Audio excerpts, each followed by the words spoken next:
সবচেয়ে প্রশাসন যা ভূমিকা, তাতে প্রশাসন মনে হচ্ছে এটা আরএসএস এর দালালে পরিণত হয়েছে। আরএসএস যা বলছে প্রশাসন তাই করছে। বিজেপি রাজ্য সভাপতি এবং বিজেপি নেতারা যেটা বলতে চাইছে সেই দিকে প্রশাসন, অধিকাংশ প্রশাসন সেই দিকে ঝুঁকে আছে। সাথে সাথে মুখ্যমন্ত্রীরও তার ভূমিকা দেখতে পাচ্ছি যে বিজেপির সাথে মনে হচ্ছে একটা সেটিং এ কাজ করছে, কারণ 2026-এ ইলেকশন আছে, তাদেরকে ক্ষমতায় আবার টিকে থাকতে হবে। এই সমস্ত ঘটনা ঘটাচ্ছে এবং বিজেপি নেতারা ঘটাচ্ছে। পুলিশ কেন এখন পর্যন্ত তাদের ব্যাপারে কোনো পদক্ষেপ নিচ্ছে না, এটা আমরা বুঝতে পারছি। কারণ যে মুর্শিদাবাদ নিয়ে বারবার যে ঘটনা ঘটে যাচ্ছে, যদি প্রথমেই সেই ঘটনার তদন্ত করে তাদের শাস্তির ব্যবস্থা হতো, তবে দ্বিতীয় এই মাসুকের ঘটনা ঘটতো না। এসডিপিআর পক্ষ থেকে মিডিয়া বন্ধুদেরকে আমাদেরকে সালাম ও অভিনন্দন। আমরা যে বিষয় নিয়ে আজকে আপনাদের ডেকেছি, আমাদের প্রেসিডেন্ট বললেন যে আমরা দেখতে পাচ্ছি যে মুর্শিদাবাদ জুড়ে যেভাবে একটা ধর্মীয় মেরুকরণ শুরু হয়েছে, আর যে বিষয়টি আমরা যে ডেকেছি মূলত পক্ষ যে ফারাক্কার একজন ব্যক্তি যার নাম মাফিকুল ইসলাম, যে ট্রেনের উপরে একজন মহিলা যেভাবে তার উপরে যে মারধর করেছে এবং অশ্লীল ভাষা ব্যবহার করেছে, এটা আমরা আপনাদের মাধ্যমে পুরো মুর্শিদাবাদ জুড়ে, রাজ্য জুড়ে সকলেই দেখেছি আমরা সেই দিন। কিন্তু আমরা ভেবেছিলাম যে এই ঘটনা হওয়ার পরে রাজ্যে যেহেতু প্রশাসন আছে এবং এই রাজ্যটা হচ্ছে বিজেপি শাসিত রাজ্যটাই, এই রাজ্য যিনি মুখ্যমন্ত্রী আছেন তিনি সবসময় বলেন যেটা হচ্ছে ধর্মনিরপেক্ষ, আমরা প্রতিটা ধর্ম মানুষকে আমরা সমান অধিকার দেব। মমতা ব্যানার্জি বারবার এই কথাটি বলেছিলেন। আমরা ভেবেছিলাম যে ফারাক্কার যে মাফিকুলকে নিয়ে যে ঘটনা ঘটেছে, মাননীয় মুখ্যমন্ত্রী এবং তার প্রশাসন একটা সঠিক সিদ্ধান্ত নিয়ে যারা দোষী তাদের শাস্তির একটা ব্যবস্থা করবে। কিন্তু আমরা দেখতে পাচ্ছি পুরো ব্যাপারটা আলাদা, পুরো ব্যাপারটা আলাদা। শুধু মাফিকুলকে নিয়ে নয়, ইতিপূর্বে আমরা কয়েকটা ঘটনা আরো আমরা দেখেছি। এবং সবচেয়ে প্রশাসন যা ভূমিকা, তাতে প্রশাসন মনে হচ্ছে এটা আরএসএস এর দালালে পরিণত হয়েছে। আরএসএস যা বলছে প্রশাসন তাই করছে। বিজেপি রাজ্য সভাপতি এবং বিজেপি নেতারা যেটা বলতে চাইছে সেই দিকে প্রশাসন, অধিকাংশ প্রশাসন সেই দিকে ঝুঁকে আছে। সাথে সাথে মুখ্যমন্ত্রীরও তার ভূমিকা দেখতে পাচ্ছি যে বিজেপির সাথে মনে হচ্ছে একটা সেটিং এ কাজ করছে, কারণ 2026-এ ইলেকশন আছে, তাদেরকে ক্ষমতায় আবার টিকে থাকতে হবে, এটা আমরা বুঝতে পারছি। কারণ যে মুর্শিদাবাদ নিয়ে বারবার যে ঘটনা ঘটে যাচ্ছে, যদি প্রথমেই সেই ঘটনার তদন্ত করে তাদের শাস্তির ব্যবস্থা হতো, তবে দ্বিতীয় এই মাসুকের ঘটনা ঘটতো না।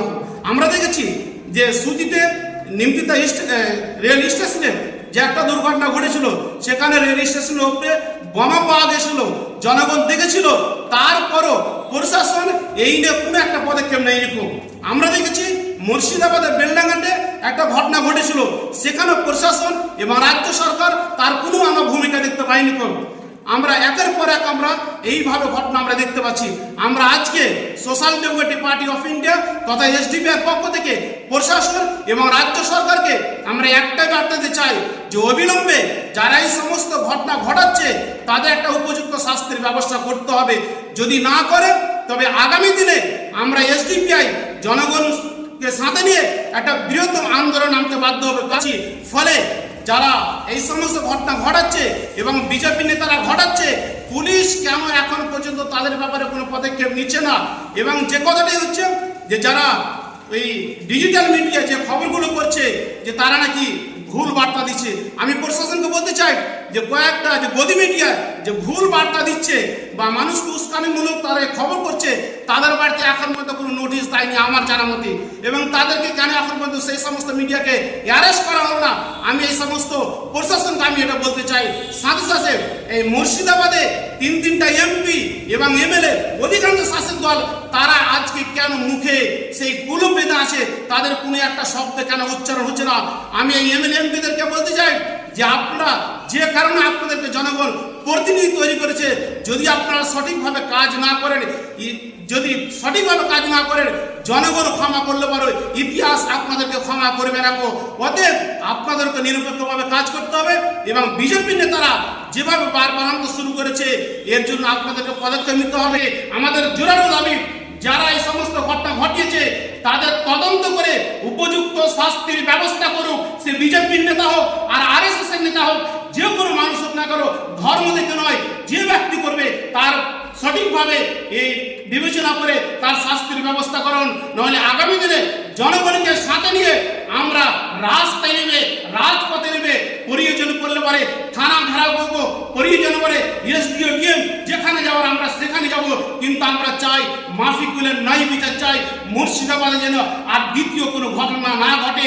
পরিশেষে ফারাক্কার ইমারত বলতে চাই যে আপনি যে মাফিকুলকে নিয়ে জিআরপির কাছে যে অভিযোগ করেছেন, সেই অভিযোগের কাগজ এখন পর্যন্ত আমরা সোশ্যাল মিডিয়ার মাধ্যমে দেখতে পাচ্ছি না। যদি সত্যিকারই আপনি অভিযোগ করে থাকেন তবে আপনি প্রেস মিট করে আজকে আপনাকে জানাতে হবে, নাহলে আমরা বুঝবো আপনি নাটক করতে শুরু করেছেন মাফিকুলকে নিয়ে যে 2026-এ আবার আমাকে এমএলএ থাকতে হবে। অতএব এই নাটক আপনারা বন্ধ করুন। আমরা এসডিপিআই এই নাটক বন্ধ করার জন্য আমরা আজকে প্রেস মিট ডেকেছি। পরিশেষে সকলকে বলতে চাই এসডিপিআই পক্ষ থেকে আন্তরিক সালাম ও ভালোবাসা। আবারও প্রশাসনকে বলতে চাই যে সঠিক তদন্ত করে তাদের উপযুক্ত শাস্তির আপনারা ব্যবস্থা করুন।